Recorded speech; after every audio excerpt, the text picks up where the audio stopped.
So what's up mga boss? Meron tayong nakita dito sa ating harap ng ating bahay dito sa gate. Dito sa loob na mismo, meron tayong nakita dito na container box. So nagtataka ako kung sinong naglagay nito dito sa ating bahay. 1, 2, 3, 4, 5. So merong 5 container box at nakakatuwa naman na mayroon taong nagbigay sa atin ng ganito. Kaya dalhin lang natin ito sa loob para i-check natin. So ayan nga mga boss, nung nag-check tayo at nagbukas tayo ng phone, ay nakita natin sa message po, may PM po sa atin ng ating kaibigan na si Paring Tol. Gusto ko nga po palang pasalamatan si Paring Tol, Dondon Agbunag. Maraming salamat sa iyo Paring Tol sa iyong binigay. Siya pala ang nagbigay sa akin ng container tab na to. Kaya maraming salamat sa kanya dahil sa pagiging supportive niya sa akin. Sobrang sa totoo lang po ay nakakataba po ng puso na meron tayong mga kaibigan na katulad ni Paring Tol na handang tumulong at sumuporta sa ating ginagawa.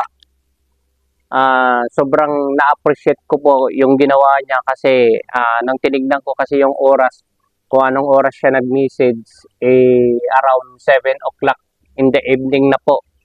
So, pumunta siya dito, walang tao, at iniwan niya to sa mismong harapan,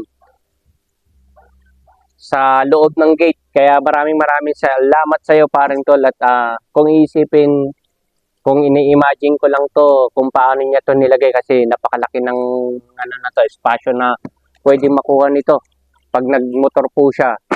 So hindi niya inisip na pwedeng magasgas yung motor niya, at lalong-lalo na yung motor niya is 2 months pa lang na nasa kanya. So bagong-bago pa yung motor niya, is napakahirap nga naman na itali to at magagasgas lang din yung mga clearings ng motor, pero hindi niya inisip kung ano yung pwedeng mangyari sa motor niya. Ganun pa man is na-appreciate ko talaga Paring Tol yung ginawa mo at nakakataba talaga ng puso. At binilang ko is 1, 2, 3, 4, 5. Malaking tulong to para sa akin Paring Tol. Kaya kulang yung maraming salita na pasasalamat doon sa ginawa mo na effort. Kaya Paring Tol, saludot po talaga ako sa iyo. At Sulit ka talaga Paring Tol. Salamat. At magagamit natin to sa mga alaga natin mga isda mga boss. Isang magandang mapagpalang araw muli sa atin lahat mga boss, and welcome back to my YouTube channel. So what's up mga boss, magbibigay lang po tayo ng update sa ating mga alagang isda dito sa ating fish farm, at magbibigay din po tayo ng update sa kung ano yung natapos natin, dahil last week ay busy po tayo sa ating pag-sit up dito sa ating ginagawang small fish shop. So ayan mga boss, habang gumagawa nga tayo ng video, kumukuha tayo ng content, is mayroon tayong mga bisita ulit dito mga boss. Kaya maya mga to, isa-shoutout na lang natin po din sila mga boss. So ano pang inaantay natin mga boss? Tara, tignan na natin at ipapacheck ko na po sa inyo kung ano yung mga natapos natin. So ayan mga boss, kung nakikita nyo, ito po yung natapos natin. Kasi last week, kung napapansin nyo po, kung napanood nyo po yung huli kong vlog, is sobrang busy po tayo, at ito na po yung natapos po natin sa ngayon. Nagtayo lang po kasi tayo dito ng small fish shop dito sa ating backyard fish farm. So ayan, meron po tayo ditong koi fish, at meron tayong shubongkin. Meron din po tayo ditong pingpong, at meron tayong mga glutitran na iba't iba yung kulay. Meron din po tayong Mickey Mouse dito. At meron din tayong mga platy dito na mga paninda. Meron tayo ditong wagtail platy, red tail platy, red platy. At meron din tayong mga iba't ibang klase ng muli. Meron tayong platinum muli, gold dust muli, pineapple muli, at saka black muli. At meron din po tayo ditong white skirt. At syempre, hindi nawawala sa atin ang pinaka-trademark natin dito na gapi. Kasi dito tayo nagsimula sa gapi. Marami tayong mga variety at strain ng gapi dito mga boss. At meron din po tayo dito mga beta fish. Ayan po. Ito, meron tayong crown, beta. So, astig na pakaganda. Ayan. Kung titignan nyo, napakatapang ng ano niya, itsura niya. Yan po ang crown. So, ito po yung isa naman na beta fish natin. Simpleng-simple lang. At meron din tayo ditong startail. Yun. Ayan. Astig, napakaganda.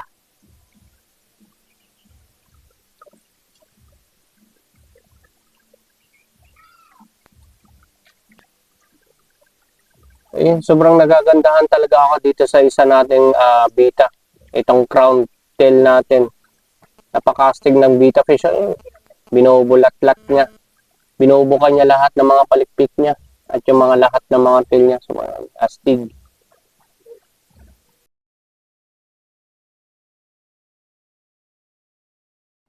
So ayan mga boss, meron tayong mga bisita dito at tumitingin ng mga alaga natin mga isda. So ang gagawin natin is magpapakilala sila isa-isa. So ito nga pala, anong pangalan? Lance E. Fernandez. Ayan po si Lance E. Fernandez. Shout out po sa iyo. Next. Si Redirect El Magbitam from Laban. 3. Ako po si Redirect El Magbitam. Ako po si Jimuel Romero from Laban. So ayan mga boss, shout out po sa kanilang dalawa at shout out na rin po kay Jacil Ferrer. So ayan mga boss, dito na po magtatapos ang ating vlog sa ngayon at gusto ko din po kunin ang pagkakataon na to para pasalamatan ang mga taong nag-subscribe po sa atin at yung mga taong sumusuporta po sa atin at lagi pong nanonood ng ating mga vlog. Kaya shout out po kay Princess Anika Pariñas, shout out din po kay Reber Ibasco, Beverly Guluya at kay Darly Ann Padillo. Shout out po sa inyo at sa aking kaibigan na si Paring Tol, ang tropa ko at sulit na sumusuporta sa akin ng tunay na kaibigan at hindi nang iiwan hanggang sa muli. Maraming salamat sa iyo, boss, sa iyong binigay na container tub. Nagulat ako at nakita ko na lang to doon sa harap ng gate natin sa loob. Kaya maraming salamat dito sa 5 pirasong binigay mo na container tub at magagamit ko to sa mga alaga ko mga isda. Kaya mga boss, hanggang dito na lang, hanggang sa muli. Thank you po. Salamat po. O, sa ulitin.